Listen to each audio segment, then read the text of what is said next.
Баршаңызға сәлем достар. Бүгін біз өз қолымызбен осындай ящиктегі гүлді жасайтын боламыз. Ол үшін мен осындай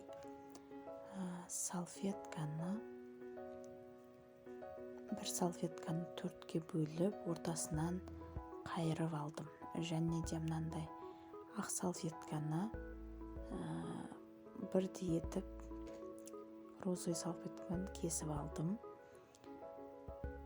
Бөлген жерімізді де қайтадан осылай кесіп шығамыз.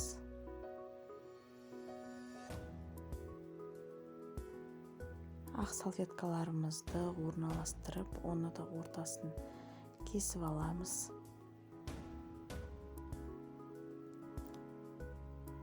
Сосын осындай гармошка етіп ораймыз.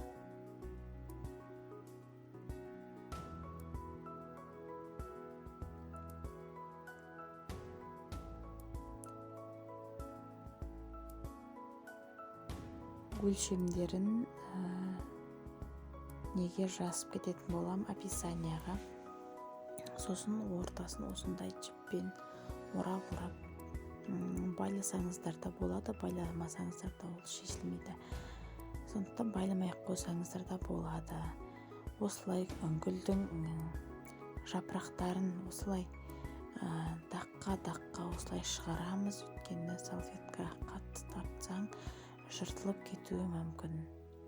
Сондықтан асықпай, аккуратно жасауға тырысыңыздар, сонда гүліміз де әдемі, пышный болып шығады.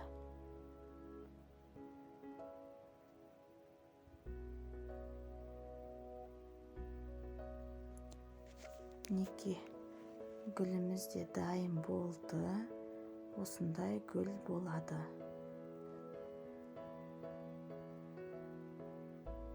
Мен екі цветінен істедім.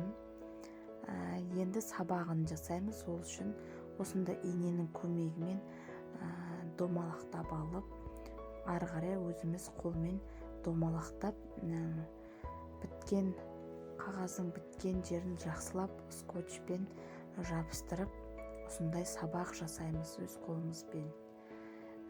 Негізі бұндай сабақты ақ парақ, А4 парақтан жасап, ортасына қиып жасап алсаңыздар болады.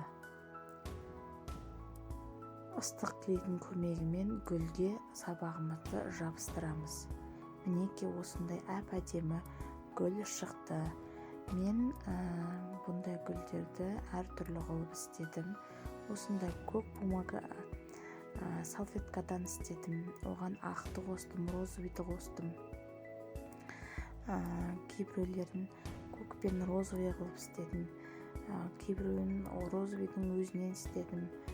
Әртүрлі етіп өз фантазияңыз бойынша жасай берсеңіздер болады.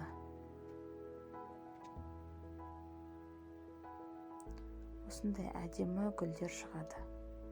Мына жерде көрсетілген иненің көмегімен өте тығыз етіп жақсылап орап аламыз ақ парақты сабағын жасау үшін. Одан бетін тегістеп қырқып алып, ыстық клейдің көмегімен сабағын жабыстырамыз. Осындай әдемі гүлдер шықты. Мына жерде көкпен розовыйды араластырғам. Көкпен мына жерде осындай қылып істегенмін. Розовый мен ақты үшеуін бірге араластырып жасадым. Өз қалауларыңыз бойынша, өз фантазияларыңыз бойынша әдемі етіп жасай берсеңіздер болады. Енді біз екінші гүлді жасайтын боламыз.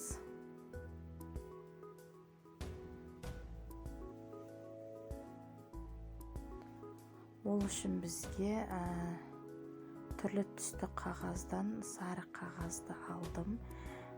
Қызыл, фиолетовый түстерінде алып жасасаңыздар болады.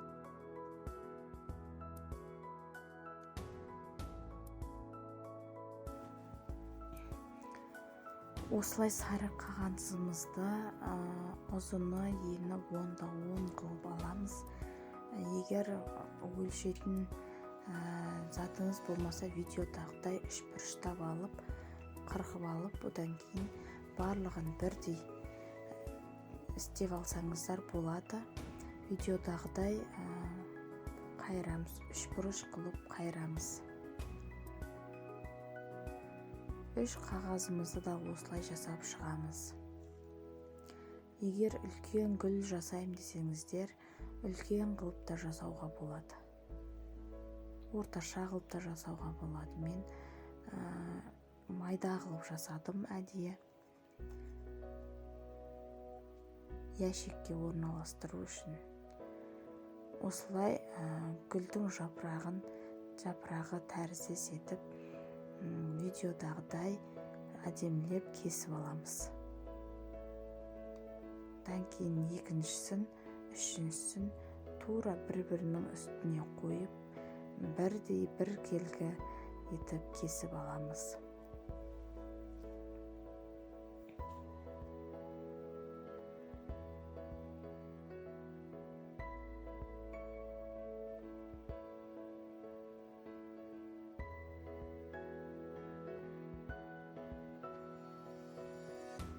Дайын болған осындай гүлімізді бірінші осындай бір жапырағын кесеміз. Екіншісінен 2 жапырағын кесіп аламыз. Үшіншісінен 3 жапырағын кесіп аламыз. Бұның барлығын біз қазір қолданатын боламыз.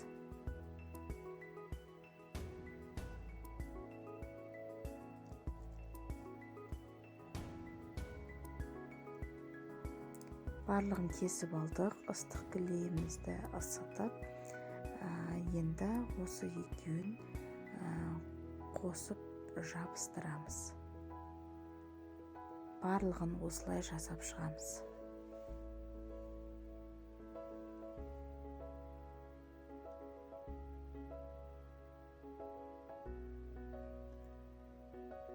Түбін кесіп алсаңыздар да болады. Осындай түбін кесеміз негізі. Түбін кесіп, жанын жабыстырып, барлығын солай жасап шығамыз.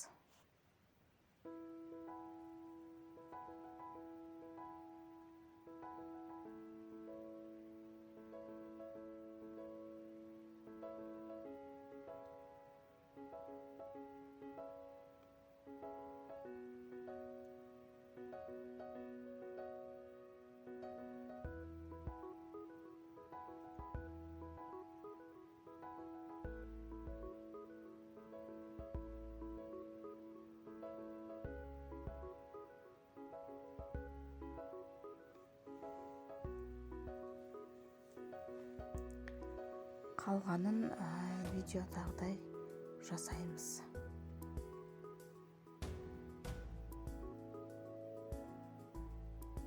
Бұл ең кішкентайы ұзын болып кетеді, сондықтан бірдей қылып түбін кесіп аламыз. Гүлдің жапырақтарын осылай қаламның көмегімен, болмаса негізі қолдың көмегімен былай майыстырып алсаңыздар әдемі шығады.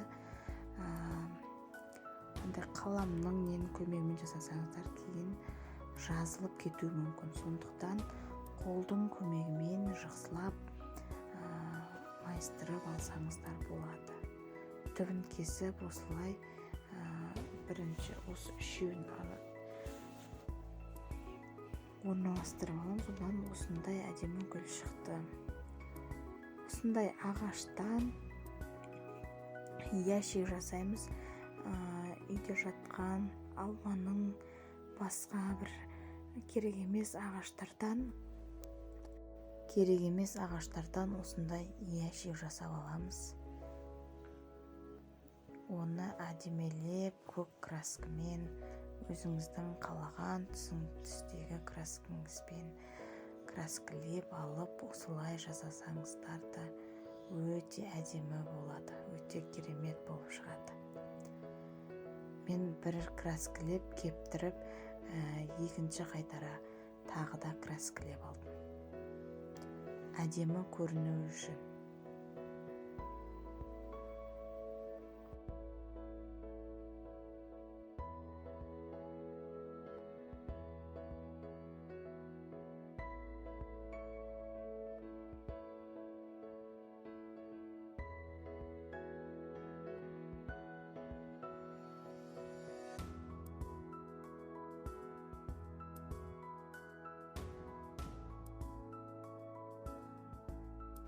барлық гүлді дайындап алып, барлығына сабағын жабыстырып, осылай ящикке әдемі етіп орналастырамыз. Және более живой не көріну, әдемі көріну үшін мен жапырақ жасап, жапырақты да жабыстырып алдым. Егер сіздердің пайдаларыңызға жарап жатса, мен өте қуанышты боламын. Осындай әдемі цветы в ящике болып шықты. Барлықтарыңызға рахмет. Қолданам десеңіздер, істеп көрем десеңіздер де өздеріңіз білесіздер. Видеоны соңына шейін қарағаныңызға көп рахмет. Сіздермен бірге болған Таңшолпан.